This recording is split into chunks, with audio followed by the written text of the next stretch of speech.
Queen of island দ্বীপ জেলা ভোলা। আর আমি এখন এই মুহূর্তে আছি হচ্ছে মেঘনা নদীর পাড়ে, ভোলা চরফ্যাশনে বেতুয়াঘাটের মেঘনা নদীর পাড়ে। দেখতে পাচ্ছেন এটা হচ্ছে একটি সুপরিচিত জায়গা।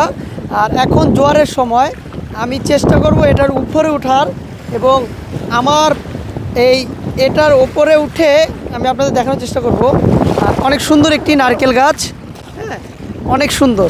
আর এই গাছ থেকেই আমি একটু দেখাই আমার পিছে কত সুন্দর আপনার সারি সারি আপনার আপনার তাল গাছ রয়েছে, নারকেল গাছ রয়েছে, খেজুর গাছ রয়েছে। আর আমার পাশে ওই পাশে হচ্ছে মনপুরা, আর এই পাশে হচ্ছে বঙ্গোপসাগর, আর এটা হচ্ছে মেঘনা নদী।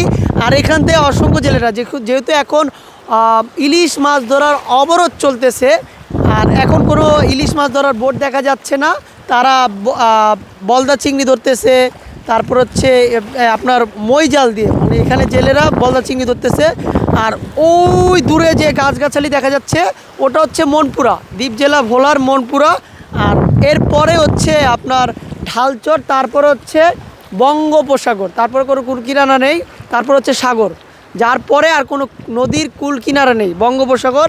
আর এটা হচ্ছে দ্বীপ জেলা ভোলা। আর এটা একটি সুপরিচিত স্থান যেখানে আমি বসে রয়েছি, অনেক সুপরিচিত।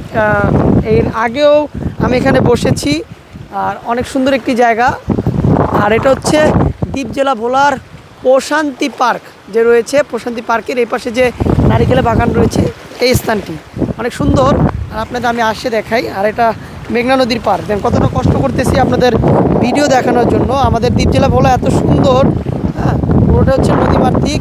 আর সবারই একটি চাওয়া পাওয়া এই নদীমাতৃক দেশে জানি একটি সেতু হয়, সবারই দ্বীপ জেলা ভোলার যত মানুষ রয়েছে সবারই একটি চাওয়া, এই দ্বীপ জেলা ভোলার একটি সেতুর দরকার।